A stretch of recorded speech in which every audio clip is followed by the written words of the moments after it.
Hello students, कैसे हैं आप सभी। मैं आपकी निक्की मैम आज आपके साथ आई हूँ cell the unit of life की क्वेश्चन और आंसर प्रैक्टिस के साथ में।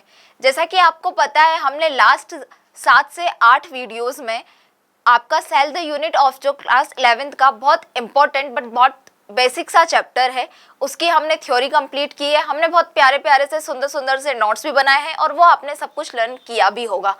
आज मुझे लगता है कि आप पूरी तरह से तैयार होंगे पेन और पेपर को लेकर पूरे जोश और जुनून के साथ में कि हम बहुत अच्छे से क्वेश्चन प्रैक्टिस करेंगे और क्वेश्चन प्रैक्टिस करके हम देखेंगे कि नीट में किस लेवल के क्वेश्चन एंड आंसर्स आते हैं। आपके फंडामेंटल्स और जितने भी बेसिक थे वो हमारी वीडियोस के थ्रू क्लियर हो चुके होंगे और आपने उनके नोट्स भी बहुत प्यारे तरीके से बनाए होंगे। आज जब हम ये क्वेश्चन और आंसर प्रैक्टिस करेंगे तो आपके इस चैप्टर से रिलेटेड जितने भी डाउट्स हैं कि किस तरह से क्वेश्चन आएगा, मैं आंसर किस तरह से करूँगा, क्वेश्चन आएगा तो, और असर्जन रीजन वाले क्वेश्चन कैसे आते हैं, स्टेटमेंट बेस्ड क्वेश्चन कैसे आते हैं, वो सारे डाउट आपके यहाँ पर क्लियर हो जाएंगे। तो चलते हैं पूरे जोश और जुनून के साथ में स्टार्ट करते हैं हमारी क्वेश्चन और आंसर की प्रैक्टिस। किस चैप्टर की बेटा? Cell the unit of life की। So let's it start.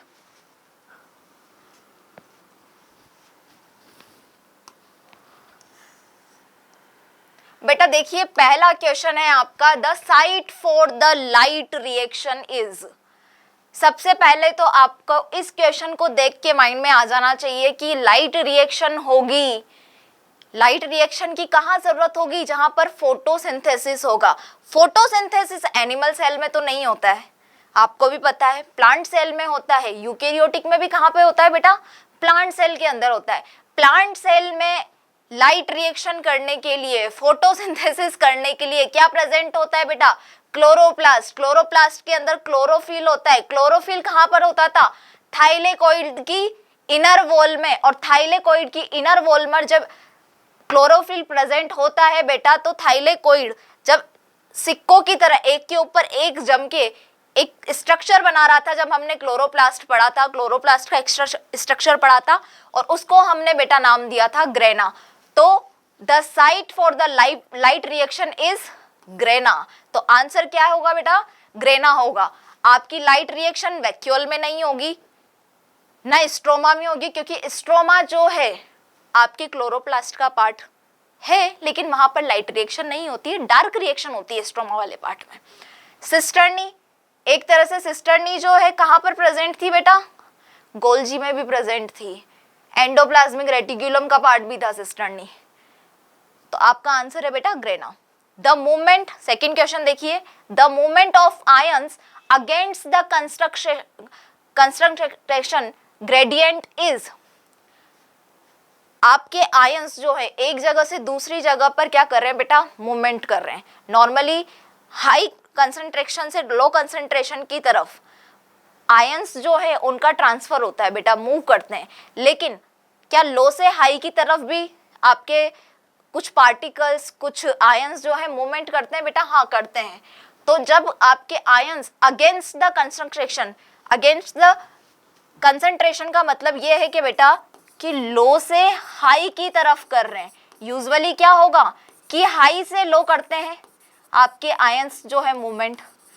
तो लो से हाई करेंगे तो क्या होगा बेटा? उसके लिए आपको एनर्जी की रिक्वायरमेंट होगी। आप ऊपर से नीचे की तरफ चल के आते हैं तो आपको एनर्जी ज़्यादा नहीं लगती, फटाफट से नीचे से ऊपर से नीचे आ जाते हैं। लेकिन जब नीचे से ऊपर की सीढ़ियाँ आप चढ़ते हैं तो आपकी एनर्जी ज़्यादा खपती है। उसी तरह की चीज़ बेटा यहाँ पर भी होती है कि सेल के अंदर आपके जो लो अगेंस्ट द कंसंट्रेशन कोई भी मॉलिक्यूल या कोई भी आयन जब जाएगा तो उसको एनर्जी चाहिए होगी, और जब एनर्जी चाहिए होगी तो उसको हम क्या बोलते हैं?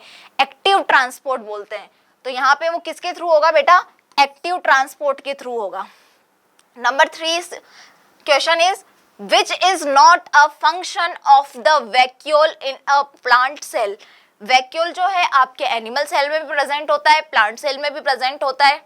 आपको पता है जो एनिमल सेल का वैक्यूल होता है वो बहुत स्मॉल वेसिकल की तरह प्रेजेंट होता है, लेकिन जो प्लांट सेल का वैक्यूल होता है जिसे हम सेप वैक्यूल बोलते हैं, वो 90% वॉल्यूम ऑक्यूपाई करता है एक प्लांट सेल के अंदर।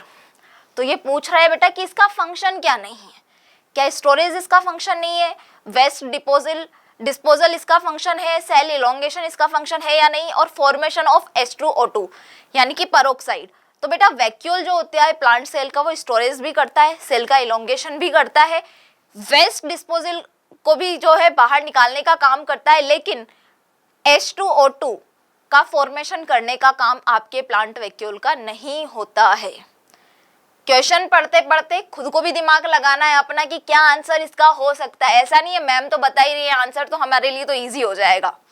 Number 4th question is a clear zone around Golgi apparatus is zone of. Golgi apparatus के अराउंड एक क्लियर जोन प्रेजेंट होता है जिसको हम क्या बोलेंगे? ऑप्शन में है बेटा transition, option B is exclusion, separation और इंक्लूजन। तो बेटा एक क्लियर जोन गोल्जी अपैरेटस के चारों तरफ जो प्रेजेंट होता है उसको बोलते हैं हम इंक्लूजन। क्या बोलते हैं बेटा? इंक्लूजन। और ये चीज आप याद रखना।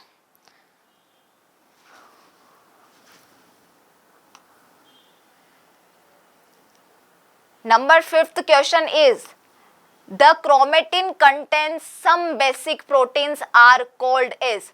क्रोमेटिन हमें पता है, क्रोमेटिन कहाँ पे प्रेजेंट होते हैं? हमारे न्यूक्लियस के अंदर क्रोमेटिन फाइबर्स प्रेजेंट होते हैं, वहां पर डीएनए प्रेजेंट होता है। एक तरह से क्या है डीएनए? आपका जेनेटिक मटेरियल है। तो जो क्रोमेटिन है वो किस बेसिक प्रोटीन का मिलकर बना होता है बेटा? हिस्टोन प्रोटीन का मिलकर बना होता है। सैटेलाइट आपको पता है, सैटेलाइट क्रोमोसोम क्या होते हैं? जब क्रोमोसोम के ऊपर एक एक्स्ट्रा सेंट्रोमियर प्रेजेंट हो जाता है तो वो सैटेलाइट क्रोमोसोम आपका होता है। नॉन हिस्टोन प्रोटीन यहाँ पर नहीं पाए जाते हैं। काइनेटोकोर्स भी आपको पता है। तो आपका हिस्टोन प्रोटीन जो है बेटा वो क्या है? बेसिक प्रोटीन है जिससे क्रोमेटिन मटेरियल जो है वो आपका बनता है। Which one of question number 6 is which one of these is not a eukaryotic. आपको पता लगाना है, एग्जाम्पल दिया हुआ है डायरेक्टली कि प्रोकैरियोटिक कौन कौन से हैं और यूकेरियोटिक कौन से हैं। स्पाइरोगाइरा, युग्लिना, एगेरिकस, एनाबिना, इनमें से कौन सा यूकेरियोटिक नहीं है? तो आपको पता होगा कि नॉन स्ट्रोक, एनाबिना, साइनोबैक्टीरिया जो है वो प्रोकैरियोटिक सेल है बेटा, मोनेरंस के अंदर आएंगे। आप जब बायोलॉजिकल क्लासिफिकेशन आपने चैप्टर पढ़ा होगा, आप नहीं पढ़ेंगे तो हम भी बहुत जल्दी उसका वीडियो लेकर आएंगे। तो बायोलॉजिकल क्लासिफिकेशन में आप बहुत अच्छे से क्लियर हो जाओगे कि कौन सा जो किंगडम है वो प्रोकैरियोट्स के अंदर आता है और कौन कौन से किंगडम जो है वो यूकेरियोट्स में इंक्लूड किए हुए हैं। तो बेटा जो एनाबिना है वो क्या है? आपका यूकेरियोट नहीं है। Question number 7 is what is a tonoplast. ध्यान करो, टोनोप्लास्ट कहाँ पढ़ा है हमने? टोनोप्लास्ट अगर आपको याद आ रहा होगा तो हमने वैक्यूल पढ़ा था। वैक्यूल के अंदर 4 तरह के वैक्यूल हमने देखे थे। 4 तरह के वैक्यूल में जो सेप वैक्यूल था, एक स्यूडो वैक्यूल था जिसका नाम क्या था? गैस वैक्यूल, जो कहाँ होता है? फोटोसिंथेसिस बैक्टीरिया के अंदर, प्रोकैरियोटिक सेल में, सिर्फ वहीं पर होता है वो। तो वहां पे जो सेप वैक्यूल था जो प्लांट सेल के अंदर प्रेजेंट था, जो 90% वॉल्यूम ऑक्यूपाई करता है प्लांट सेल का बेटा, उसकी जो बाहर की लेयरिंग थी उसको हम क्या बोल रहे थे? टोनोप्लास्ट बोल रहे थे। तो cell membrane of a plant cell नहीं।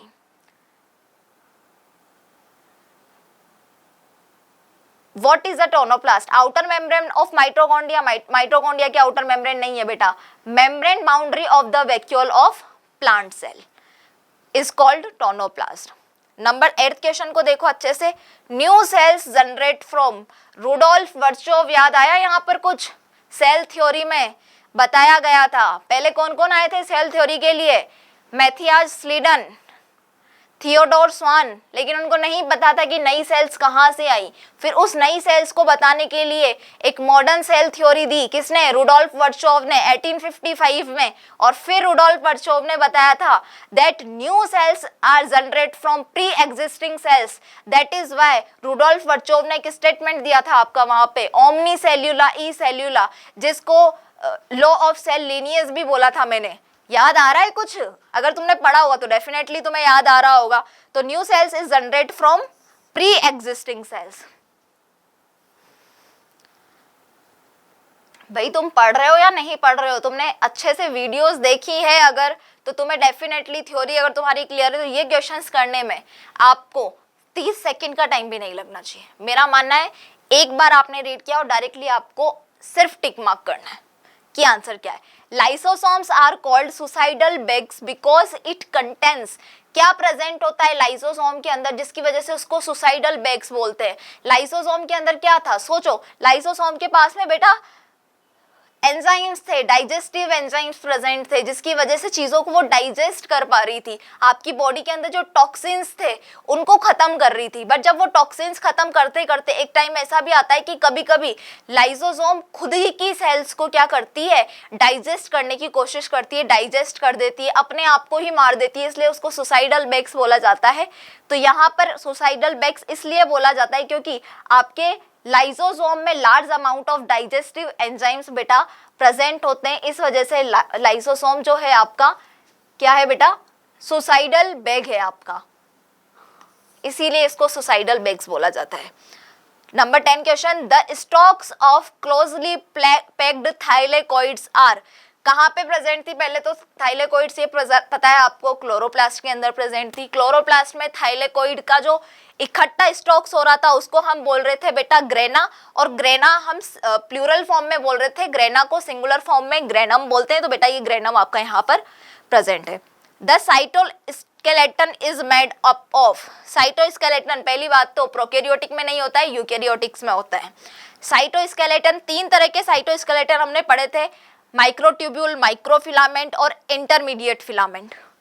तो ये डायरेक्टली ये पूछ रहा है कि साइटोस्केलेटन बने किसके होते हैं, तो साइटोस्केलेटन बने होते हैं बेटा प्रोटीनियस फिलामेंट के, प्रोटीन से मिलकर बने हुए छोटे छोटे से पतले पतले से धागे होते हैं आपके सेल के अंदर, जो साइटोस्केलेटन होते हैं बेटा। नंबर 11 क्वेश्चन कंप्लीट हो चुका है। Number 12 question, same question repeat हुआ है बेटा। New cells generate from pre existing sales, you know very well, तुम तो वैसे भी सारे के सारे बहुत इंटेलिजेंट बच्चे हो। 13 question, chlorophyll is located inside, कहाँ पे प्रेजेंट होगा क्लोरोफिल, क्लोरोप्लास्ट का स्ट्रक्चर याद रखो तुम तो, प्लास्टिड याद रखो सबसे पहले। प्लास्टिड में तीन तरह के प्लास्टिड पढ़े थे, ल्यूकोप्लास्ट, क्रोमोप्लास्ट, क्लोरोप्लास्ट। ल्यूकोप्लास्ट में भी तीन तरह की चीजें देखी थी क्योंकि उसमें पिगमेंट प्रेजेंट नहीं होता है, वहां पर पिगमेंट एब्सेंट होता है, और पिगमेंट एब्सेंट होने की वजह से वो किसी भी तरह के फोटोसिंथेसिस या कलर में काम नहीं आता है, वो किस में काम आता है, स्टोरेज में काम आ रहा था। क्रोमोप्लास्ट हमें पता है कि ग्रीन कलर को छोड़ के जो भी कलर था वो क्रोमोप्लास्ट था, क्लोरोप्लास्ट ग्रीन कलर वाला था। ग्रीन कलर में क्लोरोप्लास्ट था, तो क्लोरोप्लास्ट के अंदर क्लोरोफिल पिगमेंट प्रेजेंट होने की वजह से वो ग्रीन था। और आपका जब क्लोरोफिल ग्रीन पिगमेंट जो है वो कहाँ पर प्रेजेंट होगा बेटा, थाइलेकोइड में, स्ट्रोमा में, प्लाज्मा लेमा में या क्रोमेटोफोर में। तो मैंने अभी पहले ही बताया था कि थाइलेकोइड का जो इनर वॉल होता है वहां पर क्या प्रेजेंट होता है, आपका क्लोरोफिल प्रेजेंट होता है। Chlorophyll pigment is located inside the thylakoid inner membrane. Okay बेटा। नंबर 14 क्वेश्चन देखो, which of the following stains is not used for staining chromosome. Chromosome को स्टैन करने के लिए चार ऑप्शन दिए हुए हैं, इसमें से कौन से स्टैन को आप यूज नहीं करते हो। तो सबसे पहला है बेटा बेसिक फ्यूजिन। ये जो बेसिक फ्यूजिन है बेटा, इससे आप क्रोमेटिन जो है उनको स्टैन कर सकते हो, स्टैन करते हैं उससे हम, ठीक है, जो न्यूक्लिक क्रोमेटिन हमारा होता है उसको हम स्टैन कर सकते हैं। कार्मिन जो है, इससे स्पेशली देखा जाए तो जो ह्यूमन क्रोमोसोम होता है उसको स्टैन किया जाता है। मेथिलीन ग्रीन से भी आप न्यूक्लिक जो आपका न्यूक्लियस वगैरह है उसको स्टैन कर सकते हो, तो न्यूक्लियस के अंदर आपका क्रोमेटिन प्रेजेंट है। सेफ्रेनिन, कुछ याद आ रहा है, मैंने बताया था हमने staining differentiation of gram positive gram negative bacteria, एक टेक्निक पढ़ी थी हमने क्रिस्टल ग्राम वाली, वहां पे हमने सेफ्रेनिन को यूज किया था। तो जो सेफ्रेनिन है वो क्रोमेटिन को स्टैन करने में काम नहीं आता है, बैक्टीरिया का पता लगाने के लिए एक तरह से काउंटर स्टैनिंग में काम आता है ये। तो ग्राम पॉजिटिव और ग्राम नेगेटिव जो हमें पता चल रहा था वो सेफ्रेनिन की वजह से पता चल रहा था। तो आपका जो सेफ्रेनिन है बेटा वो किस में काम नहीं आता है, क्रोमोसोम को स्टैन करने में काम नहीं आता है। तो answer is safranin. Which of the following plastid stores both oil and fat. Oil और फैट को स्टोर कर रहा है प्लास्टिड। पहली बात तो सिर्फ ल्यूकोप्लास्ट के अंदर आएगी ये चीजें। ल्यूकोप्लास्ट में तीन चीजें हमने पढ़ी थी, एमाइलोप्लास्ट, एल्यूरोप्लास्ट और इलियोप्लास्ट। तो जो इलियोप्लास्ट होता है बेटा वो ऑयल और फैट को क्या करता है, स्टोर करने का काम करता है। तो ये आपका इलियोप्लास्ट जो है बेटा वो क्या करेगा, स्टोर करेगा आपका ऑयल और fat. Question number 16 is which of the following feature is common to prokaryote and many eukaryotes. एक ऐसा फीचर ढूंढ के बताना है जो किसमें, प्रोकैरियोट्स और यूकैरियोट्स में क्या हो बेटा, कॉमन हो। तो सोचो, सेल वॉल प्रेजेंट होती है दोनों में, सही बात है। मेम्ब्रेन बाउंड सब सेल्यूलर ऑर्गेनेल इज प्रेजेंट, नहीं नहीं नहीं, यूकैरियोट्स में प्रेजेंट होते हैं मेम्ब्रेन बाउंड, प्रोकैरियोट्स में नहीं होते हैं। क्रोमेटिन मटेरियल भी यूकैरियोटिक में प्रेजेंट होता है और न्यूक्लियर मेम्ब्रेन भी यूकैरियोट्स में प्रेजेंट होता है। तो दोनों में जो कॉमन फीचर है बेटा वो सेल वॉल का प्रेजेंट होना है, क्योंकि जो प्रोकैरियोट्स में हमने देखा था कि बैक्टीरिया की सेल वॉल पेप्टिडोग्लाइकेन की बनी होती है, और यूकैरियोट्स में हमने काफी सारे ऑर्गेनिज्म की सेल वॉल देखी थी, जहां पे हमने डायटम्स देखे थे जिनका सिलिका से बना हुआ सेल वॉल था आपका। डाइनोफ्लेजिलेट्स को हमने देखा था ना भाई, वहां पे सेल्यूलोज प्रेजेंट था, सेल्यूलोज के साथ साथ वहां पे पैक्टिन्स प्रेजेंट था। आपका जो खुद प्लांट सेल होता है उसका सेल वॉल किसका बना होता है, सेल्यूलोज, हेमिसेल्यूलोज, पैक्टिन्स का। एल्गी का सेल वॉल भी देखा था हमने कि कैल्शियम कार्बोनेट, गैलेक्टेंस, मैंडेंस का बना था।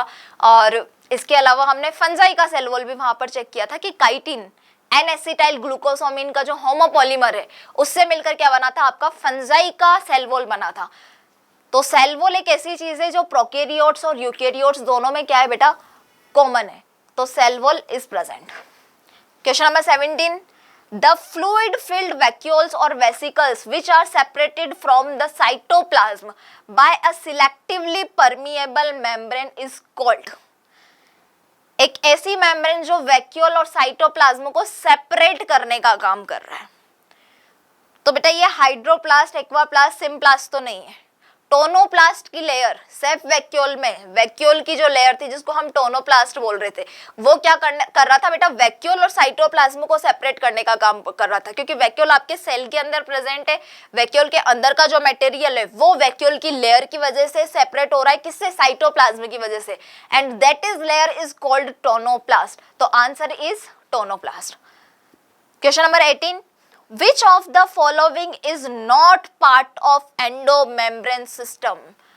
याद आ रहा है, कुछ एंडोमेम्ब्रेन सिस्टम बताया था मैंने। एंडोमेम्ब्रेन सिस्टम में एक लाइन बोली थी मैंने कि ये जो एंडोमेम्ब्रेन सिस्टम में 4 ऑर्गेनेलीज हम पढ़ रहे हैं वो सिंगल मेम्ब्रेन बाउंड ऑर्गेनेलीज है, जिसमें सबसे पहले आया था आपका एंडोप्लाज्मिक रेटिकुलम, दूसरा हमने पढ़ा था गोल्जी बॉडी, तीसरा हमने पढ़ा था बेटा lysosome, and number 4th was there vacuole. ठीक है, वैक्यूल था वहां पर। तो 4 नाम तो मैंने ही बता दिए, तो तुम खुद ढूंढो कौन सा नहीं है। माइटोकॉन्ड्रिया, गोल्जी बॉडी, लाइसोसोम और endoplasmic reticulum. Golgi body, lysosome, endoplasmic reticulum is the part of endomembrane system, but mitochondria is not the part of endomembrane system. और जब मैं थ्योरी पढ़ा रही थी आपको तो मैंने बहुत चिल्ला चिल्ला के बोला था कि माइटोकॉन्ड्रिया, क्लोरोप्लास्ट और peroxisome is not the part of endomembrane system. तो answer is mitochondria. Question number 19, which of the following plastid stores protein. अभी बात की थी, ल्यूकोप्लास्ट में आएंगे। ऑयल और फैट के कौन स्टोर कर रहा था बेटा, इलियोप्लास्ट। अब क्या करना है आपको, स्टोर प्रोटीन स्टोर करना है बेटा। तो प्रोटीन कहाँ पर होगा, जहाँ पे एल्यूरिन वगैरह, एल्यूरोन पढ़ा था ना हमने, एल्यूरोन लेयर, तो वहां पे क्या होगा बेटा, एल्यूरोप्लास्ट। ठीक है, ये इलियोप्लास्ट जो है ऑयल और फैट को स्टोर करता है, एमाइलोप्लास्ट स्टार्च को स्टोर करने का काम करता है। इतनी इजी थ्योरी थी कि इतना इजी चैप्टर है कि आंखें बंद करके भी तुक्का लगाओ तो शायद सही लग जाए। एक बार पढ़ने की देर है, मुश्किल से 3 या 4 घंटे का एक बार में पढ़ोगे ना चैप्टर, पहली बार भी सिंगल हैंडेड भी पढ़ने बैठोगे तो इतने ही घंटे का चैप्टर है जिसमें दोबारा देखने की भी जरूरत नहीं पड़ेगी चैप्टर को। क्वेश्चन देख लो फिलहाल तो तुम, विच of the following plastid stores oil and fat. अभी बता के निपटी हूं भाई, ये आपका जो इलियोप्लास्ट है वो करता है ऑयल और फैट को store. Which one is not a part of Golgi complex का पार्ट।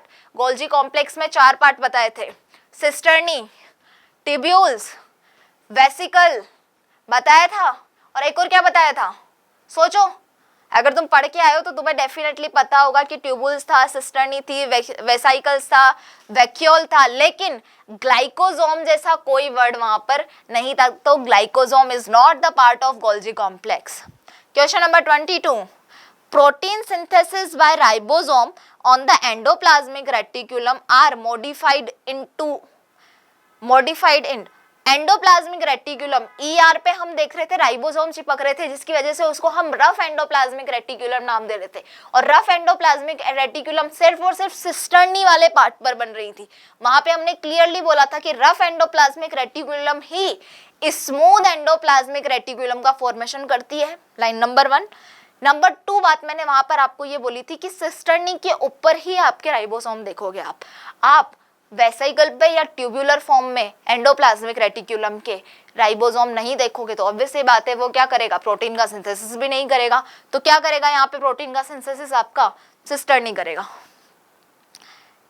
आगे का क्वेश्चन बेटा देखिए, question number 23, the centrioles are absent in. पहली चीज तो मैंने प्लांट सेल और एनिमल सेल के आपको जब डिफरेंस करवाए थे कि प्लांट सेल और एनिमल सेल में क्या क्या डिफरेंस है, तो मैंने आपको वहां पे क्लियरली एक स्टेटमेंट दिखाया था दैट सेंट्रियोल यूकेरियोट्स में तो प्रेजेंट होता है, एक ऐसा नॉन मेम्ब्रेन बाउंड ऑर्गेनेलिज है जो यूकेरियोट्स में प्रेजेंट है। ऑर्गेनेलिज बोलना गलत होगा, एक स्ट्रक्चर है जो यूकेरियोट्स में प्रेजेंट है, प्रोकैरियोट में एब्सेंट है। बट एक लाइन और बोली थी मैंने वहां पे, यूकेरियोट्स में भी सिर्फ और सिर्फ एनिमल सेल के अंदर प्रेजेंट होगा, प्लांट सेल के अंदर आपका सेंट्रियोल क्या होगा बेटा, एब्सेंट होगा। तो यहाँ पे जो बोल रहा है कि the centriole are absent in, किसमें सेंट्रियोल एब्सेंट होगा बेटा, प्लांट सेल में आपका सेंट्रियोल एब्सेंट होगा। Question number 24, which of the following organism have a prokaryotic cell. 4 option दिए, प्रोकैरियोटिक सेल और यूकेरियोटिक सेल को कंफर्म करना है। एल्गी किस में आता है भाई, प्लांट के साथ ही पढ़ोगे। फंजाई अपने आप में एक अलग किंगडम है, प्रोकैरियोट्स नहीं है, यूकेरियोट्स है। साइनोबैक्टीरिया, और इधर है बेटा अमीबा। अमीबा आपका प्रोटिस्टा में आता है, और प्रोटिस्टा जो है वो यूनिसेल्युलर यूकेरियोट है, प्रोकैरियोट नहीं है। तो साइनोबैक्टीरिया आपके क्या है, यूनिसेल्युलर प्रोकैरियोट है, मोनेरा किंगडम के अंदर आप इसको पढ़ोगे। Elaioplast belongs to, elaioplast, amyloplast, aleuroplast is belong to leucoplast, and leucoplast, chromoplast and chloroplast is belong to plastid। Plastid की 3 फॉर्म्स होती हैं, ल्यूकोप्लास्ट, क्रोमोप्लास्ट एंड क्लोरोप्लास्ट। तो बेटा आपका ल्यूकोप्लास्ट जो है उससे बिलोंग करता है आपका elaioplast. Question number 26, which of the following statement with reference to the cytoskeleton is not correct। Not correct figure out करना है। शेप को, जो किसी भी सेल का शेप है उसको मेंटेन करता है। साइटोस्केलेटन मोटिलिटी के लिए हेल्प करता है। Cytoskeleton helpful in production of ATP and cytoskeleton helpful in the mechanical support. तो आपको पता होगा हमने जब साइटोस्केलेटन बॉडीज बेटा पढ़ी थी, जिसमें 3 टाइप की मैं अभी बता भी चुकी हूँ आपको, microtubule, microfilament and intermediate filament. तो वहाँ पे जो बेटा आपका माइक्रोट्यूब्यूल था, वहाँ पे मैंने चिल्ला चिल्ला के बोला था सेंट्रियोल बना के रखा काम करेगी, सीलिया बनाएगी, फ्लेजिला बनाएगी, सेल को रिजिडिटी, मोटिलिटी, शेप प्रोवाइड करने का, मैकेनिकल सपोर्ट देने का काम करेगी। फिर हमने जब माइक्रोट्यूब्यूल के बाद में बेटा आपका माइक्रोफिलामेंट पढ़ा था, तो मैंने वहाँ पे भी चिल्ला चिल्ला के बोला था कि ये क्या करती है, ये साइटोप्लाज्मिक जो स्ट्रीमिंग होती है, साइटोप्लाज्मिक की जो मूवमेंट होती है उसको करवाने का काम करती है। दूसरी चीज मैंने ये बताया था कि खांचे बनाने का काम करेगी जब एनिमल सेल का डिवाइड होगा। फिर आपने इंटरमीडिएट फिलामेंट में आपने देखा था कि न्यूक्लियस के चारों तरफ एक basket like, protected basket like structure क्या बनाता है, इंटरमीडिएट फिलामेंट बनाता है। तो आपको ये तो समझ में आ रहा होगा कि सेल को शेप देगी, मोटिलिटी देगी और सपोर्ट प्रोवाइड करने का काम करेगी। लेकिन cytoskeleton is not helpful in production of ATP. कि एटीपी भी अगर ये बना लेगा तो तुम्हारा माइटोकॉन्ड्रिया क्या बनाएगा। सोचने वाली बात है ना, माइटोकॉन्ड्रिया क्या कर रहा था, एटीपी का सिंथेसिस करता है। इसलिए हम माइटोकॉन्ड्रिया को क्या बोलते हैं, power house of the cell बोलते हैं। तो ये काम साइटोस्केलेटन बॉडी का बच्चा नहीं है। चलिए भाई, the stem used to visualise mitochondria is, ये तो तुम्हें बहुत अच्छे से पता होगा, ये मैंने नोट्स में भी लिखवाया है कि स्टेन जब हम माइटोकॉन्ड्रिया को करते तो इजीली, तो जब हम माइक्रोस्कोप में एनिमल सेल या प्लांट सेल को, यूकेरियोटिक सेल स्पेशली उसको देखते हैं तो हमें माइटोकॉन्ड्रिया नजर नहीं आता है। इसलिए मैंने एक बहुत क्लियर स्टेटमेंट बोला था वहां पर कि ऐसा कौन सा ऑर्गेनेलिज है जो कि माइक्रोस्कोप में देखने पर इजीली नजर नहीं आता है, तो उसका नाम बताना है माइटोकॉन्ड्रिया को। तो वो माइटोकॉन्ड्रिया को देखने के लिए हम उसको स्पेशली क्या कर रहे थे, स्टेन करने का काम कर रहे थे। तो वो स्टेन कर रहे थे, उसका नाम क्या था जिससे स्टेन कर रहे थे बेटा, उसका नाम था हमारा जेसिस ग्रीन। क्या था उसका नाम, जेसिस ग्रीन, जेनस ग्रीन उसका नाम था बेटा। सेफ्रेनिन काउंटर स्टेन में काम आ रहा था, तो आप जेनस ग्रीन से किसको, बेटा ये मोटोकॉन्ड्रिया नहीं है, यहाँ पे माइट्रोकॉन्ड्रिया है, ठीक है। माइट्रोकॉन्ड्रिया को क्या करते हैं हम, स्टेन करते हैं, जिसकी वजह से वो आप माइक्रोस्कोप में देख पाता है, वरना आपका माइट्रोकॉन्ड्रिया माइक्रोस्कोप में नहीं दिखेगा। Question number 28, the inner membrane of mitochondria throw into folds to form finger like structure is called. आपको पता है कि माइटोकॉन्ड्रिया और क्लोरोप्लास्ट जो है डबल मेम्ब्रेन बाउंड ऑर्गेनेलिज हैं, outer membrane inner membrane present होती है। माइटोकॉन्ड्रिया की इनर मेम्ब्रेन इस तरह से फोल्ड बनाती है, फोल्ड बना रही थी भाई, ऐसे ऐसे बनाए थे फोल्ड्स माइटोकॉन्ड्रिया ने, और उन फोल्डिंग्स को हमने क्या नाम दिया था, क्रिस्टी नाम दिया था। क्या नाम दिया था बेटा, क्रिस्टी। और उसके साथ साथ हम उसको क्या बोल रहे थे, F0 F1 पार्टिकल, क्योंकि हमें पता है वहां पे क्या, हेड स्टॉक बेस तीनों चीजें प्रेजेंट थी, तो उसका नाम है बेटा, जो इनर फोल्डिंग है माइटोकॉन्ड्रिया की बेटा, वो किससे मिलकर बनी होती है, आपकी क्रिस्टी से मिलकर बनी होती है। तो ये cristae is answer. Question number 29, which organelle is not found in plant cell. Plant cell के अंदर नहीं पाई जाएगी। माइटोकॉन्ड्रिया तो पाया जाता है प्लांट सेल में, रफ ER भी पाया जाता है, सेंट्रियोल सोच लो, प्लास्टिड, प्लास्टिड नहीं होगा तो फिर वो प्लांट सेल ही कैसे होगा, क्योंकि उसको तो फोटोसिंथेसिस करना है। तो बेटा सेंट्रियोल ऐसी ऑर्गेनेली है, ऑर्गेनेली बोलना वैसे इसको यहाँ पर गलत होगा बेटा, ऑर्गेनेली नहीं है, ये एक तरह का स्ट्रक्चर है जो कि प्लांट सेल में एब्सेंट होता है और एनिमल सेल में क्या होता है बेटा, प्रेजेंट होता है, ठीक है। देखो आगे का question, cell drinking is another name of. आपको पता होगा जब सेल कुछ फूड खा रही थी, खाना खा रही है सेल, अब उस खाने में वो कुछ बड़ा बड़ा सा खाना खा रही है, लाइक कुछ बताया था मैंने आपको, जैसे कुछ लाइक ठोस कुछ खा रही है, सॉलिड फूड खा रही है। अब आया मुझे याद कि सॉलिड फूड खा रही है, तो उसको हम, उस प्रोसेस को हम बोल रहे थे फेगोसाइटोसिस।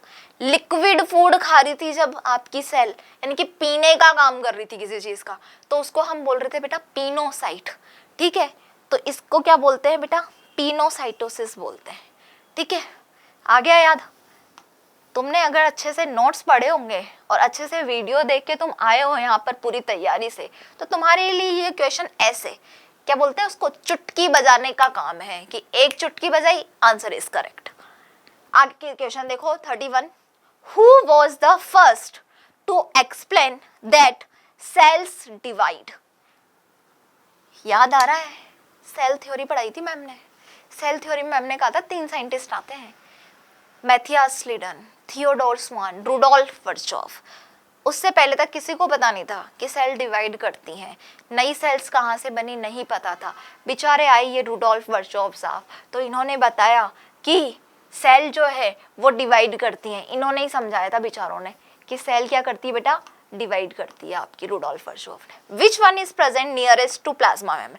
प्लाज्मा मेम्ब्रेन के नियरेस्ट क्या प्रेजेंट होता है, tonoplast, middle lamella, secondary wall या प्राइमरी वॉल। आपको पता होगा कि इस तरह से हमने, एक सेकेंड बेटा,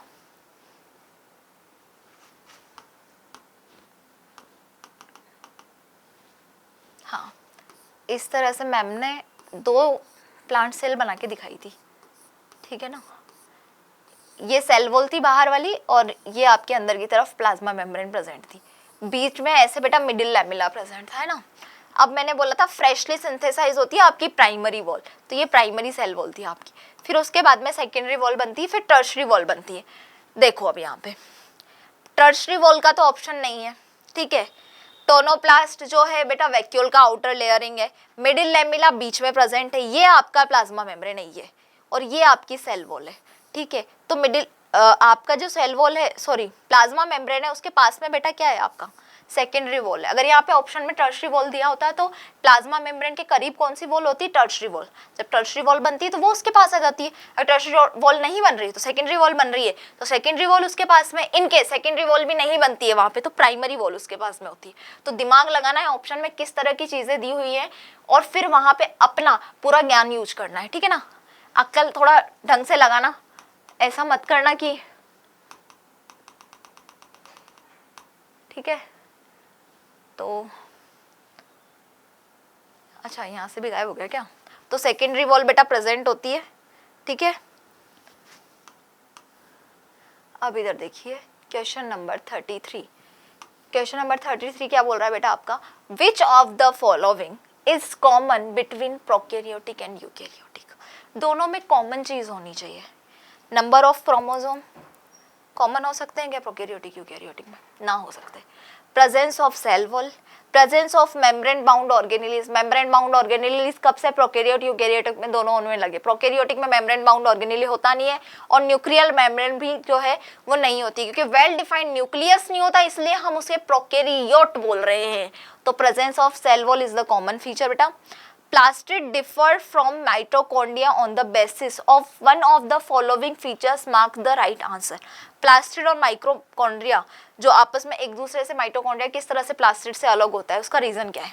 presence of thylakoids, presence of ribosome, presence of 2 layer of membrane और प्रेजेंस ऑफ डीएनए। बेटा डबल लेयर दोनों होता है, डबल मेम्ब्रेन बाउंड होता है प्लास्टिड भी और आपका माइटोकॉन्ड्रिया भी। राइबोसोम दोनों के पास में प्रेजेंट होते हैं इसलिए उन्हें सेमी ऑटोनोमस ऑर्गेनेलिज भी बोला जाता है। डीएनए भी दोनों के पास में प्रेजेंट होता है। तो ये जो थाइलेकोइड है, ये थाइलेकोइड वाला स्ट्रक्चर जो है प्लास्टिड को माइटोकॉन्ड्रिया से अलग करता है, क्योंकि जहां पे प्लास्टिड में थाइलेकोइड है, माइटोकॉन्ड्रिया में क्रिस्टी और क्या नजर आएगा आपको? स्ट्रोमा नजर आएगा। ना ना ना ना, क्रिस्टी और मैट्रिक्स नजर आएगा, बेवकूफों। Question number 35। Longest cell in human body is, longest cell बतानी है ह्यूमन बॉडी की, तो लार्जेस्ट नहीं बतानी है, लॉन्गेस्ट बतानी, लंबी वाली। तो नर्व सेल होती है, लंबी सेल, ठीक है। Question number 36। Which of the following scientist proposed the cell theory? Robert Hooke, नाजीब। रॉबर्ट हुक जो है उन्होंने क्या किया था बेटा? सेल जो टर्म आई थी, सेल्यूला डेड सेल को देखने का, एक तरह से सेल वॉल को देखने का काम किया था। स्लीडन, स्वान एंड वर्चोव ने क्या दी थी बेटा? आपकी सेल थ्योरी दी थी। ल्यूवेनहॉक ने आपकी लिविंग सेल देखी थी और रॉबर्ट ब्राउन ने क्या किया था बेटा? किसको डिस्कवर किया था? आपके न्यूक्लियस को डिस्कवर किया था। तो cell theory is given by Schleiden, Schwann and Virchow. अगर यहाँ पे मॉडर्न सेल थ्योरी स्पेशली पूछी जाती तो रुडोल्फ वर्चोव का नाम आता, ठीक है। ये भी चीज याद रखनी है। अब देखिए इधर क्वेश्चन क्या है बेटा? Largest organelles in the cells are, सबसे बड़ी ऑर्गेनेली प्लांट सेल और एनिमल सेल में क्या होती है वो देखो। Mitochondria in animal cell and chloroplast in plant cell, okay.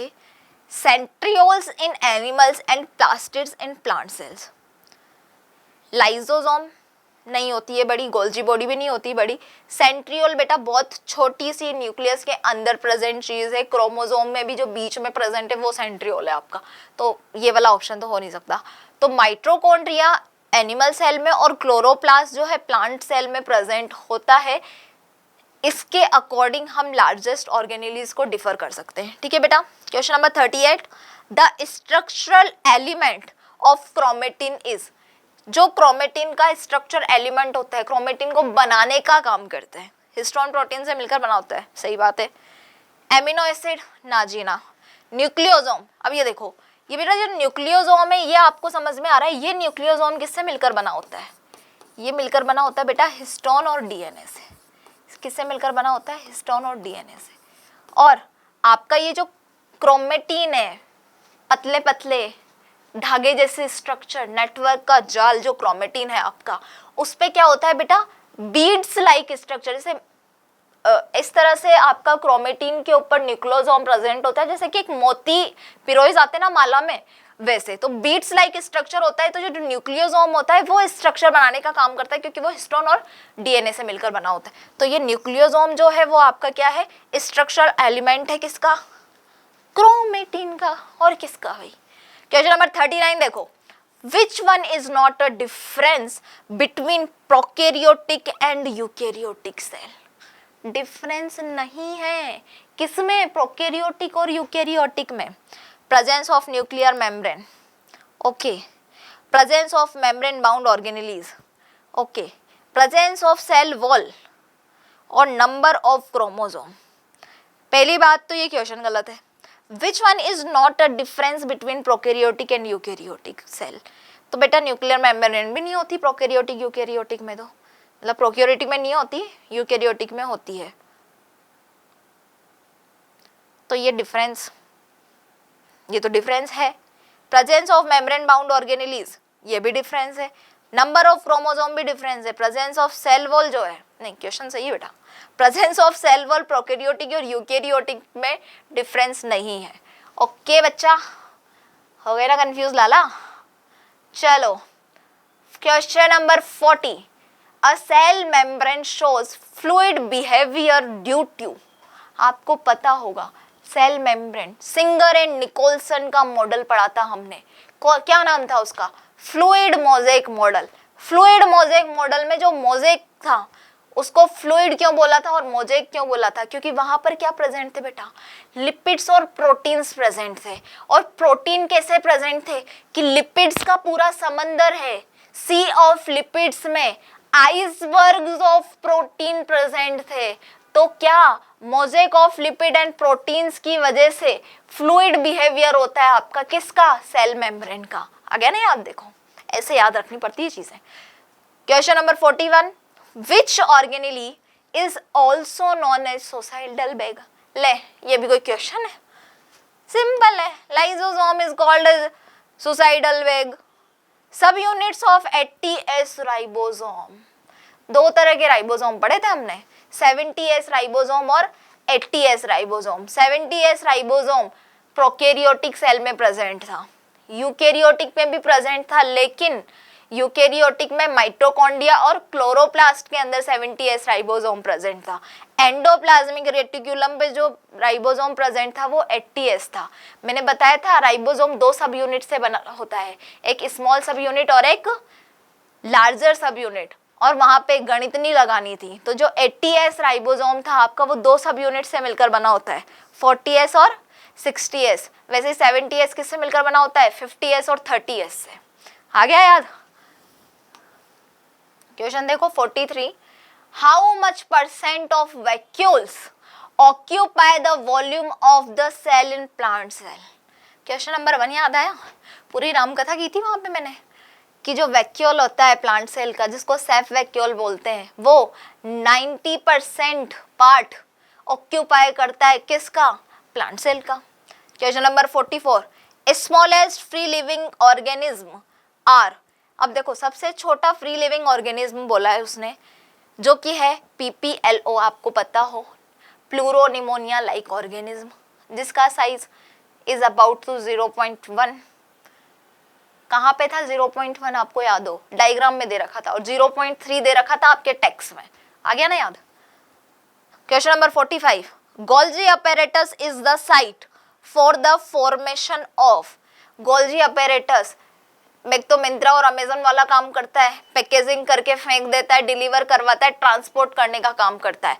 दूसरी चीज, वहां पर आपने दो चीजें देखी थी कि ER जो था वहां पे राइबोसोम प्रेजेंट था, इसलिए वहां पे क्या बन रहा था? आपके प्रोटीन बन रहे थे। और गोल्जी अपैरेटस जो है ग्लाइकोसाइडेशन और ग्लाइकोसाइलेशन के प्रोसेस के थ्रू क्या बना रहा था वहां पे? वो glycogen plus lipid, glycogen plus protein, जिसको हम क्या बोल रहे थे? ग्लाइकोसाइडेशन ऑफ लिपिड और ग्लाइकोसाइलेशन ऑफ प्रोटीन। याद आया? तो ग्लाइकोप्रोटीन एंड ग्लाइकोलिपिड का साइट होता है आपका क्या? Golgi apparatus. चलो बच्चा, question number 46, the joint area between adjacent cells are, दो सेल्स के बीच को में जब दो सेल्स जुड़ती हैं तो उस एरिया को हम बेटा नाम देते हैं। ये चीज आपको शायद वीडियो में भी मैंने नहीं बताई है, तो यहाँ पे इस पे लगा लो आप लोग star, because the joint area between adjacent cells are desmosome. ये नाम याद रखना है। Question number 47, the ribosome is granules formed of, किसके बने होते हैं राइबोसोम? याद आया? आरआरएनए और प्रोटीन से मिलकर बने होते हैं, इसलिए राइबो न्यूक्लियोप्रोटीन कॉम्प्लेक्स नाम दिया था किसको? राइबोसोम को। तो आरआरएनए और प्रोटीन से मिलकर बना होता है भैया आपका ribosome. Question number 48, who propose the fluid mosaic model of plasma membrane? Singer and Nicolson. ठीक है, ये बंदा तो पता नहीं कौन है बेटा, स्लीडन स्वान ने तो आपकी थ्योरी दी थी, पता है, सेल थ्योरी दी थी, रॉबर्ट ब्राउन ने आपके न्यूक्लियस को डिस्कवर करने का काम किया था। Question number 49, the structure of the plasma membrane fluid mosaic model is proposed by, अभी देखा था हमने, प्लाज्मा मेम्ब्रेन का जो फ्लूइड मोज़ेक मॉडल है वो सिंगर एंड निकोलसन ने दिया था। सबसे ज्यादा एक्सेप्टेड मॉडल यही है, ये भी हमें पता है। सैंडविच वैंडविच मॉडल तुम पढ़ मत लेना कहीं से, तुम्हारे पास कोई पुराने मॉड्यूल रखे हो तो, क्योंकि एनसीईआरटी में ये एक ही मॉडल चलता है बेटा। भी देखिए क्वेश्चन नंबर 50, वाह बड़ी जल्दी 50 पे आ गए तुम तो। Cell organelles with a single membrane are, single membrane वाली सेल ऑर्गेनेलीज देखनी है। माइटोकॉन्ड्रिया, प्लास्टिड, क्लोरोप्लास्ट, बेटा mitochondria double membrane bound, plastid double membrane bound, chloroplast double membrane bound, lysosome is the single membrane bound organelle, endomembrane system का part है। अब आ जाओ तुम अच्छे वाले मैदान में। अब दिमाग की नसें, तुम्हारे दिमाग के स्क्रू एकदम सही ठिकाने पे होने चाहिए। मेरी लैंग्वेज में अगर मैं बोलूँ तो बिल्कुल होश में आके असर्जन रीजन वाले क्वेश्चन देखने। असर्जन रीजन वाले क्वेश्चन बहुत कंफ्यूजिंग क्वेश्चंस होते हैं अगर आप दिमाग नहीं लगाओगे तो। दूसरी चीज, मेरा पर्सनली मानना ये है कि आप असर्जन रीजन वाले क्वेश्चन, आपके पास काफ़ी सारे मॉड्यूल्स अवेलेबल होंगे, बहुत सारी रेफरेंस बुक्स होंगी, काफ़ी सारे क्वेश्चन प्रैक्टिस के लिए आपने मार्केट से रेफरेंस बुक्स भी खरीदी होंगी जहाँ पे सिर्फ पीवाईक्यूज और एमसीक्यूज प्रेजेंट होते हैं। मैं पर्सनली किसी भी ब्रांड को प्रमोट यहाँ पे नहीं कर रही हूँ, बट मुझे पता है कि आप डिफरेंट जो अच्छे इंस्टीट्यूट्स हैं, काफ़ी सारी मार्केट में जो चल रही हैं, 300 पीवाईक्यूज, 1000 एमसीक्यूज, 3000 एमसीक्यूज वाली बुक्स आप ले लेके बैठे होंगे। बट मैं पर्सनली अगर आपको रिकमेंड करूं तो आप कितने भी असर्जन रीजन वाले क्वेश्चन आंसर कहीं से भी कर लें, आपका कोई इतना फायदा नहीं होगा, क्योंकि असर्जन रीजन वाले क्वेश्चन करने के लिए स्पेशली, बाकी क्वेश्चन तो वन लाइनर जो होते हैं वो आपको फटाफट स्टेटमेंट बेस्ड क्वेश्चन होते हैं, वो आपको याद आ जाएंगे। क्यों? क्योंकि अगर आपने थ्योरी बहुत अच्छे से पढ़ी है तो आपको क्वेश्चन का आंसर करने में प्रॉब्लम नहीं आएगी। ठीक है, क्योंकि बेटा यहाँ पे ऐसा बोला जाता है स्पेशली बायो में, क्योंकि bio is a different thing from the maths. Maths में आपने कितनी बार क्लास अटेंड की है that is not matter, but आपने उस क्वेश्चन को प्रैक्टिस कितनी बार किया है दैट इज द मैटर। ठीक है, तो वहां पे आंसर निकलता है। लेकिन बायो में क्या होता है कि बायो में आप 4000 क्वेश्चन लगा लो, आप 8000 क्वेश्चन लगा लो, बट अगर आपकी थ्योरी 100% कंप्लीट नहीं है तो आपके वो क्वेश्चन प्रैक्टिस करने का कोई भी सेंस नहीं है। आपकी थ्योरी 100% कंप्लीट है, आपकी टिप्स पर थ्योरी है, आपके कॉन्सेप्ट एकदम मजे हुए हैं, तो आप किसी भी क्वेश्चन को, कितना भी डिफिकल्ट क्वेश्चन क्यों ना हो, उसको आप सॉल्व कर सकते हो। रही बात असर्जन रीजन के लिए बेटा, तो स्पेशली जब आप एनसीईआरटी की रीडिंग करते हैं तो वहाँ पे बिकॉज, देयरफॉर, रीजन आपको नजर आएंगे। जितने भी देयरफॉर वाले वर्ड्स होते हैं दैट इज, वहां पर बिकॉज वाली चीजें जो होती है वहां से आपके असर्जन रीजन निकल के आते हैं। अगर वहां से आप बहुत अच्छे से रीडिंग करेंगे ना तो आपके असर्जन रीजन वाले क्वेश्चंस को करने में आपको बहुत ज्यादा आसानी होगी, बहुत ईजी होंगे। चलिए, अब ज्ञान यहाँ पर है तो प्लीज ध्यान रखना कि एनसीईआरटी की रीडिंग कैसे करनी है। देयरफॉर वाले क्वेश्चंस जितने भी हैं जहाँ पे भी वर्ड्स देयरफॉर आ रहा है, स्पेशली उन लाइंस को बहुत अच्छे से पढ़ा करो, क्योंकि वहाँ से असर्जन रीजन वाले क्वेश्चन बनते हैं। आप भले ही 4000 क्वेश्चन की बुक लगा लें, आपका कुछ नहीं होगा अगर आपने थ्योरी बहुत अच्छे से याद नहीं की है। तो चलिए क्वेश्चन नंबर 51 देखते हैं हम। ग्रेप कंटेन्स फ्रक्टोज, असर्जन है, and reason is fructose is called fruit sugar. बेटा फ्रूट्स जो होते हैं हमारे, हम जो फ्रूट्स खाते हैं उनमें एक शुगर प्रेजेंट होती है जिसको हम फ्रक्टोज बोलते हैं। तो जो रीजन है fructose is called fruit sugar, ये वाला स्टेटमेंट सही है।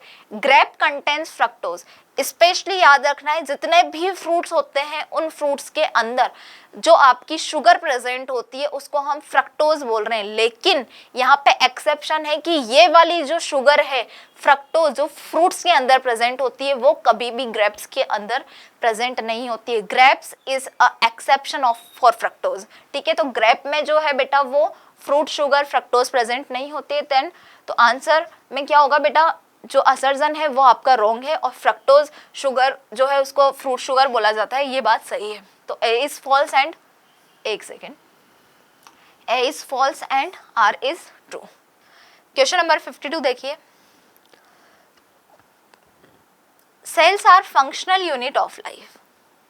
आपको पता है cell the unit of life में हमने पढ़ा है cell is the structural function and fundamental unit of life, क्योंकि एक सेल ही जो है अगर वो नहीं होगी तो हम किसी भी चीज़ को लिविंग बोल ही नहीं सकते, ये बात हमने बोली थी, तो ये बात सही है। सेल्स आर टोटिपोटेंट, ठीक है। टोटिपोटेंट आपको पता होगा टोटिपोटेंसी का पावर होता है, एक सेल जो है वो डिवाइड करके अपने ही जैसी दूसरी सेल का फॉर्मेशन कर सकती है, इस बात को हम टोटिपोटेंस बोलते हैं। तो असर्जन और रीजन दोनों स्टेटमेंट सही है, लेकिन बेटा यहाँ पे देखो कि टोटिपोटेंसी किसी भी सेल का डिवाइड होना एक अलग चीज है, किसी भी सेल का फंक्शन करना एक अलग चीज है, ठीक है।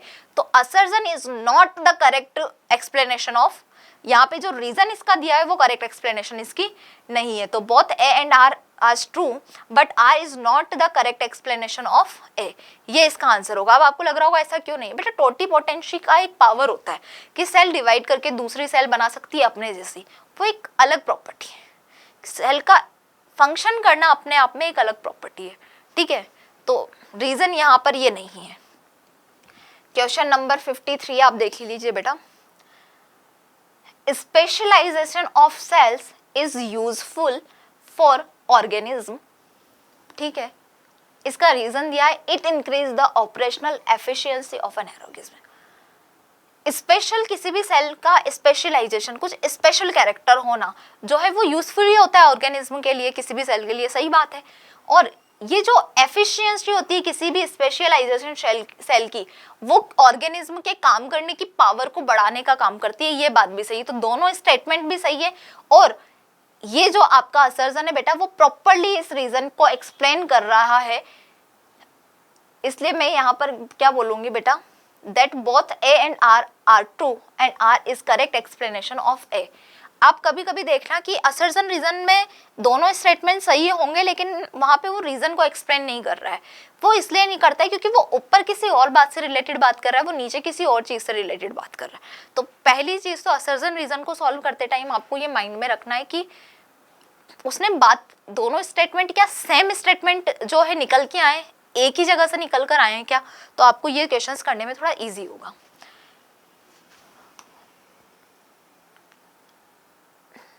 क्वेश्चन नंबर 54 देखिए बेटा, all eukaryotic cells are not identical, both plant cells and animal cells have a plasma membrane and membrane bound organelles. बेटा जितनी भी यूकेरियोटिक सेल्स है वो आइडेंटिकल नहीं होती, ये बात सही है। और प्लांट सेल और एनिमल सेल में प्लाज्मा मेम्ब्रेन प्रेजेंट होती है और मेम्ब्रेन बाउंड सेल ऑर्गेनेलीज भी प्रेजेंट होती है, ये बात भी सही है। लेकिन यूकेरियोटिक सेल का आइडेंटिकल नहीं होना एक अलग क्वेश्चन होगा, एक अलग स्टेटमेंट है।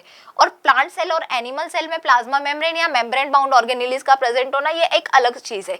यहाँ पर वो रीजन में अगर ये बताता कि क्यों वो आइडेंटिकल नहीं होता है तो उसका रीजन जो है करेक्ट एक्सप्लेनेशन होता। तो यहाँ पे मैं बोल सकती हूँ both are correct but reason is not correct explanation.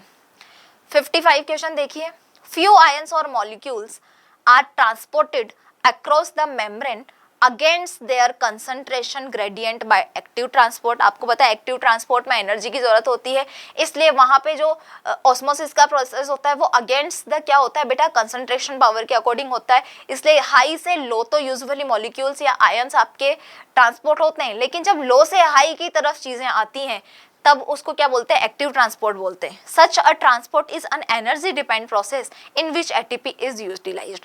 तो यहाँ पे बेटा जो असर्जन और रीजन है दोनों क्वेश्चन दोनों स्टेटमेंट भी सही है और रीजन इसका जो है वो प्रॉपरली एक्सप्लेन कर रहा है कि वो जब एक्टिव ट्रांसपोर्ट होता है तो वहां पर एनर्जी की रिक्वायरमेंट होती है, ठीक है। देखिए बेटा आगे का question, question number 56, cells that have membrane bound nuclei are called eukaryotic. सही बात है, मेम्ब्रेन बाउंड न्यूक्लियाई प्रेजेंट होता है यूकेरियोटिक में, इसलिए उसको यूकेरियोट बोलते हैं। Whereas cells that lack a membrane bound nucleus are prokaryotic. Prokaryote और यूकेरियोट्स को डिवाइड इसलिए किया गया है क्योंकि वेल डिफाइंड न्यूक्लियस प्रेजेंट नहीं होता है प्रोकैरियोट्स में। और वेल डिफाइंड न्यूक्लियस का मतलब यही है कि न्यूक्लियस के बाहर न्यूक्लियर मेम्ब्रेन वहां पर प्रेजेंट नहीं है। Ribosome are non membrane bound organelles found in all cells both eukaryotes as well as prokaryotes.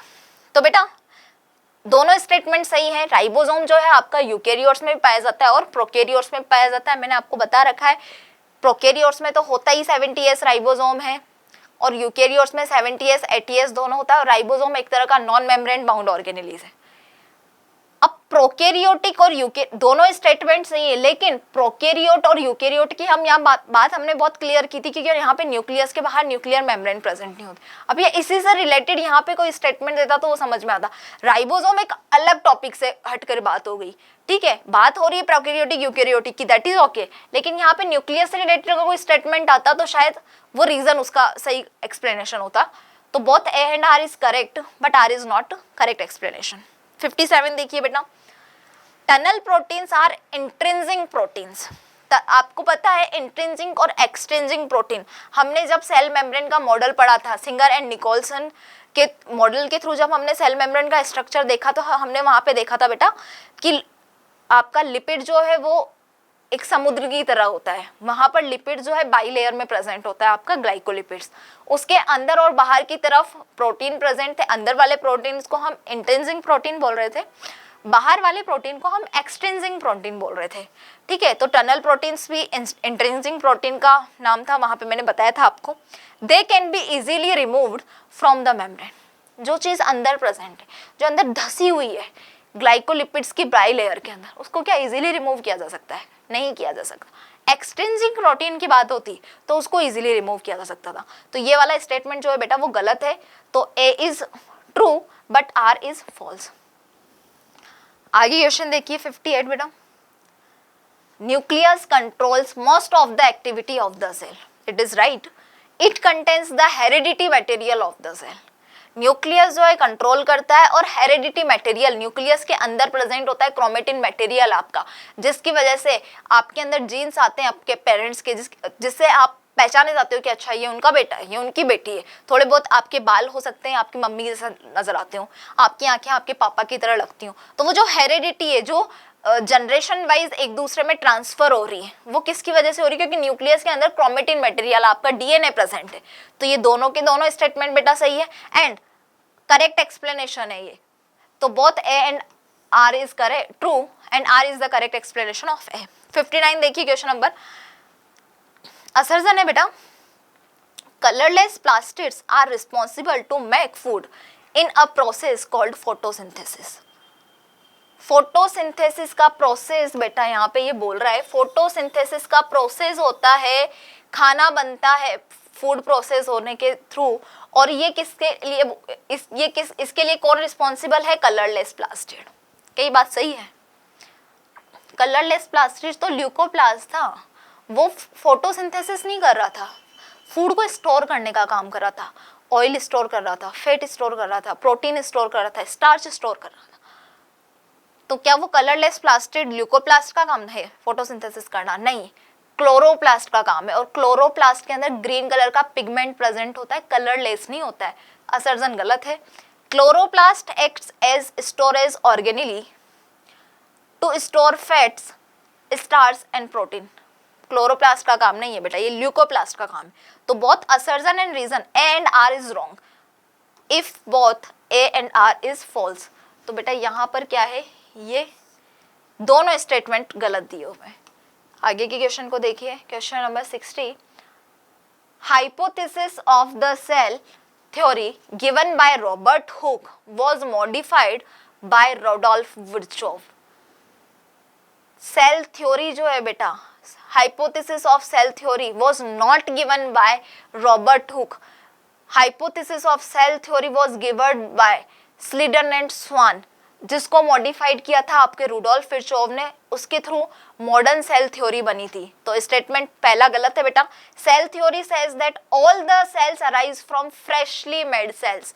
Freshly made cells से नहीं, रुडोल्फ विर्चोव ने जब मॉडिफिकेशन किया था मॉडर्न सेल थ्योरी, तो वहां पे बोला था कि जितनी भी सेल्स हैं वो नई सेल्स जो है वो पुरानी सेल्स से मिलकर बनी होती है, from the pre existing sales. तो दोनों के दोनों स्टेटमेंट क्या है बेटा, गलत है। क्वेश्चन नंबर 61 देखिए आप यहाँ पर, cell wall of bacteria is composed of chitin. Chitin से मिलकर बनी होती है किसकी, बैक्टीरिया की सेल वॉल। आपका असर्जन ये बोल रहा है, लेकिन मैंने आपको बताया था कि बैक्टीरिया की जो सेल वॉल होती है वो किससे मिलकर बनी होती है, पेप्टिडोग्लाइकेन से मिलकर बनी होती है। काइटिन से मिलकर बनी हुई सेल वॉल होती है बेटा आपकी फंजाई के अंदर। Chitin is a fibrous substance consisting of amino acid. No, chitin जो है वो होमोपोलीमर होता है बेटा एन एसिटाइल ग्लूकोसामिन का। मैंने बताया था नाग, जिसको मैंने नाग बोलने के लिए और नागिन बोलने के लिए तुम्हें मना किया था, बोला था नैग और नैम। तो दोनों की दोनों बातें क्या है बेटा, गलत है। Both A and R is false. Question number 62 देखिए, assertion है बेटा that mitochondria perform the function of packaging material and it is reason that materials to be packed in the form of vesicles from the lysosome fuse with transphase of the Golgi apparatus। पहली चीज तो mitochondria का काम है क्या बेटा, packaging करना चीजों की। ये बताओ तुम, क्या माइट्रोकॉन्ड्रिया किसी भी चीज को पैक करता है क्या? माइट्रोकॉन्ड्रिया बेटा एटीपी सिंथेसिस का काम है, इसलिए power house of the cell बोलते हैं। पैक करने का काम आपका गोल्जी बॉडी करती है, उसका काम है मिंत्रा और अमेजन वाला, अभी बताया थोड़ी देर पहले।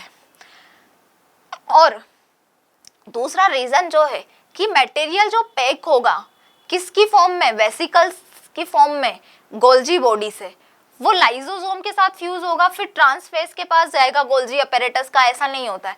गोल्जी बॉडी में आपको पता है कि जब चीजें निकलती हैं सिस्टर्नी वाले फेज से, तो सिस वाले फेज से सामान जाता है किसके पास, ट्रांस वाले फेज के पास। ट्रांस वाले फेज में क्या होता है, उन चीजों के ऊपर रैपिंग करके वेसिकल्स में वो चीजें डाल दी जाती है, फिर वेसिकल जाके आगे लाइसोसोम के पास में जाता है।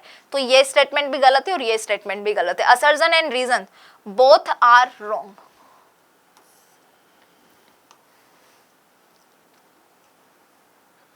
क्वेश्चन नंबर 63 देखिए बेटा, middle lamella a pectin layer which cements the cell walls of two adjoining plant cells together। ठीक है, मिडिल लेमिला हमें पता है दो सेल वॉल होती है, दो सेल वॉल के बीच में जो एक सीमेंटिंग लेयर होता है जो मैग्नीशियम कैल्शियम पैक्टेट का मिलकर बना होता है, एक सीमेंटिंग लेयर का काम करता है। जैसे दीवारों के बीच में दो ईंटों को जोड़ने का काम सीमेंट और रेत आपका मिलकर कर रही होती है, वैसे मिडिल लेमिला दो सेल वॉल्स को जोड़ने का काम करती है आपस में। ठीक है, तो ये वाली बात सही है। It holds the different neighbouring cells together.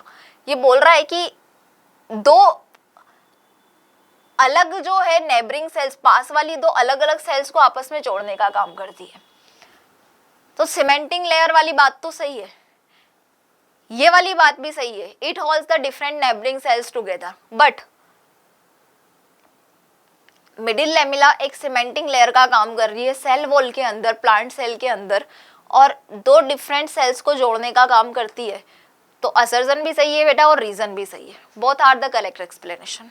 64 देखिए, मेम्ब्रेन बाउंड ऑर्गेनेलीज, असर्जन है बेटा, are present in eukaryotic cell. सही बात है। The cells that lack membrane bound organelles are called prokaryotic cell. ये बात भी सही है कि मेम्ब्रेन बाउंड ऑर्गेनेलीज यूकैरियोट्स में प्रेजेंट होती है और non membrane bound organelles prokaryotic में प्रेजेंट होती है। कुछ नॉन मेम्ब्रेन बाउंड ऑर्गेनेलीज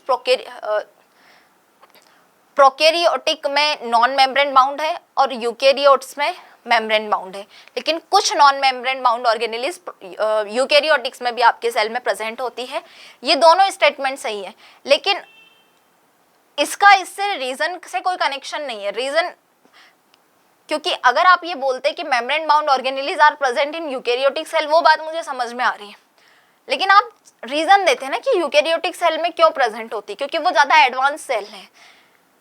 आप ये बता सकते थे वहां पे फंक्शन करने होते हैं उसको बहुत सारे। यूकेरियोटिक सेल एक मल्टी सेल्यूलर ऑर्गेनिज्म के अंदर मोस्टली देखी जाती है। ऐसा नहीं कि सारे के सारे यूकेरियोट्स मल्टी सेल्यूलर ऑर्गेनिज्म होते हैं, यूनिसेल्यूलर भी होते हैं वहां पे, बट उनके फंक्शन अलग है। तो ये रीजन समझ में आता अगर ये देते तो। Both statement are true but R is not the correct explanation. ठीक है बेटा, आखिर देखिए question number 65। The endomembrane system is a collection of membranous structure involved in transport within the cell. Endomembrane system में क्या क्या था आपका? ER, गोल्जी बॉडी, लाइजोसोम और वैक्यूल था आपका, ट्रांसपोर्ट का काम करते हैं। आपको पता है एंडोमेम्ब्रेन सिस्टम उसको बोला इसलिए था क्योंकि कहीं ना कहीं स्ट्रक्चरली और फंक्शनली एक दूसरे से क्या करते हैं? कोऑर्डिनेट करते हैं, टीम की तरह काम करते हैं, सिमिलर होते हैं। Mitochondria, chloroplast and peroxisome are not the part of endomembrane system because their function are not coordinated with the same. Both assertion and reason are correct, but reason is not the correct explanation of assertion. साफ साफ नजर आ रहा है भाई, endomembrane system है तो उसकी बारे में बात करो ना आप इसका ये पार्ट नहीं होता है उसको डिस्कस यहाँ पर कर रहे हो।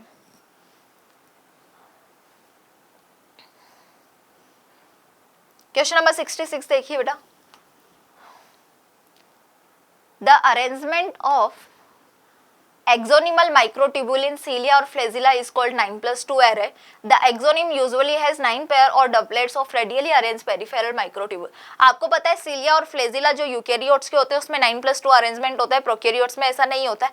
9+2 अरेंजमेंट में हम देख रहे थे कि जो बाहर वाली 9 माइक्रोट्यूब्यूल्स प्रेजेंट थी वहां पर वो माइक्रोट्यूब्यूल से मिलकर बनी होती, बीच में 2 माइक्रोट्यूब्यूल भी प्रेजेंट थी।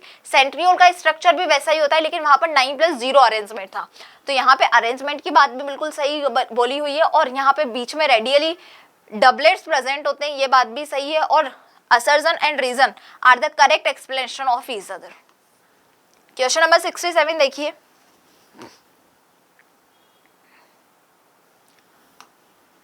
Cell theory was the initiative theory about differentiation of plant and animal cell.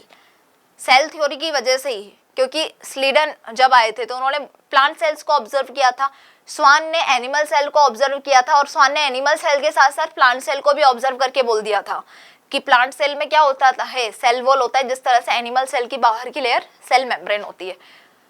During proposal of cell theory, Swan conclude that presence of cell wall is a unique feature of plant cell. मैंने भी ये बात की है। तो both assertion and reason are true and reason is the correct explanation of assertion. Question number 68 देखिए। assertion है बेटा, membranous extension of certain prokaryotic cells can determine nutritional status of the cell.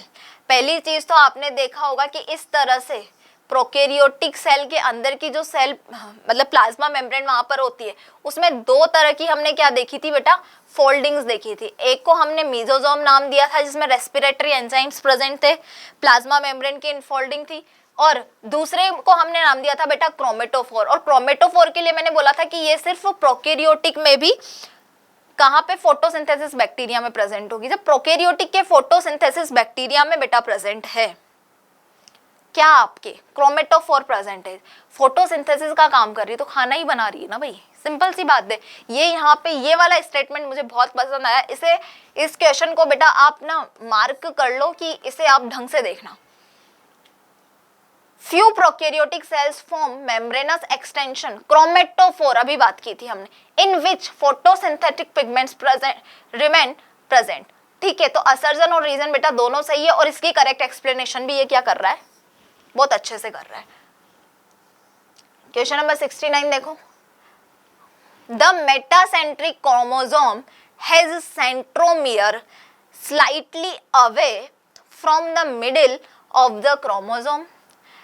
Reason है centromere is present close to end in acrocentric chromosome. मैंने आपको size के according और shape के according क्या बताए थे, क्रोमोसोम बताए थे। मैंने आपको बोला था वहां पर कि जब हम क्रोमोसोम को ऐसे खींचते हैं, क्रोमोसोम में सेंट्रोमियर के दोनों तरफ आपकी क्या डॉटर क्रोमेटोफोर प्रेजेंट था। तो जो क्रोमोसोम है बेटा आपका वो चार तरह के मैंने आपको बताए थे, मेटासेंट्रिक, सब मेटासेंट्रिक, एक्रोसेंट्रिक और टीलोसेंट्रिक। मेटासेंट्रिक में इस तरह से जो बेटा आपका क्रोमोसोम होता है उसमें क्या होता है बेटा, बीचों बीच सेंट्रोमियर प्रेजेंट होता है। ये वाला जो स्टेटमेंट है वो बोल रहा है कि मेटासेंट्रिक में जो सेंट्रोमियर है वो मिडिल से स्लाइटली अवे होता है, स्लाइटली अवे मेटासेंट्रिक में नहीं होता है, सब मेटासेंट्रिक में होता है। तो पहली वाली लाइन गलत है। दूसरी लाइन है centromere is present close to end in acrocentric chromosome. ये कंडीशन बेटा आपकी मेटासेंट्रिक की थी। सब मेटासेंट्रिक की बेटा ऐसे होती है कि ये है और ये वाली कंडीशन ऑलमोस्ट इसकी बेटा। एक्रोसेंट्रिक में क्या होता है कि इस तरह से ऊपर वाली आर्म होती है और ये नीचे वाली होती है, और यहाँ पे टीलोसेंट्रिक में तो बिल्कुल गायब ही हो जाता है। ठीक है, तो पहली वाली लाइन गलत है बेटा, दूसरी वाली लाइन क्या है आपकी, सही है।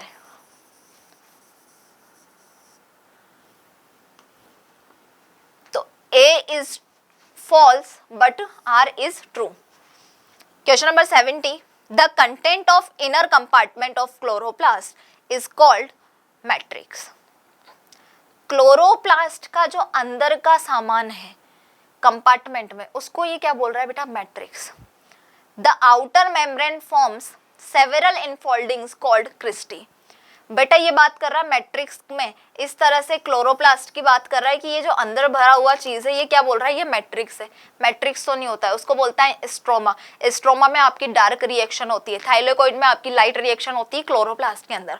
और अंदर वाली जो, क्योंकि डबल मेम्ब्रेन बाउंड ऑर्गेनेलीज होती है क्लोरोप्लास्ट, तो अंदर वाली में फोल्ड होती है, ये बोल रहा है अंदर वाली जो लेयर है उसकी sorry the outer membrane forms, बाहर वाली जो लेयर है वो क्रिस्टी बनाने का काम कर रही है।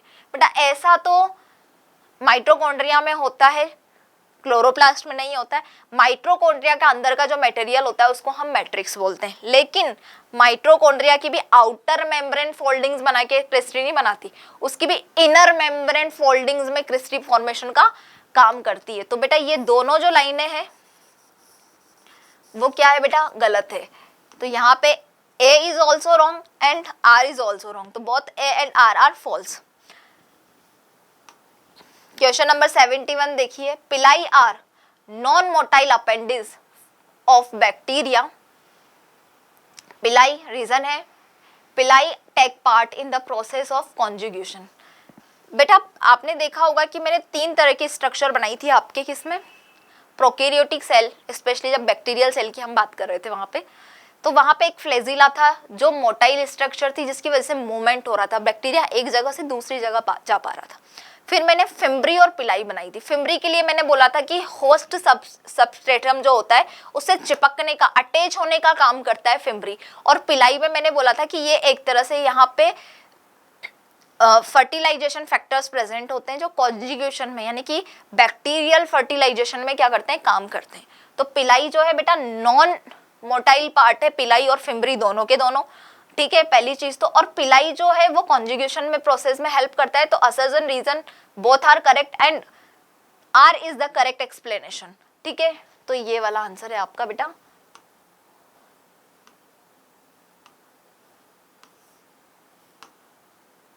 ये 72 देखिए, the quasi fluid nature of lipid enables lateral movement of proteins within the overall bilayer. This ability, reason is this ability to move within the membrane is called fluidity and it's important for the cell growth. एक तो हमें पता है कि quasi fluid nature हमने क्यों बोला था, क्योंकि वहां पे जो मूवमेंट हो रहे थे, तो लेटरल मूवमेंट आपका प्रोटीन और लिपिड से मिलकर क्या बनी थी बेटा, आपकी सेल मेम्ब्रेन बनी थी। हमने सेल मेम्ब्रेन में देखा था कि बाइलेयर होती है लिपिड्स का, और उसमें अंदर की तरफ जो प्रोटीन धसे होते हैं वो एक्सचेंजिंग प्रोटीन, बाहर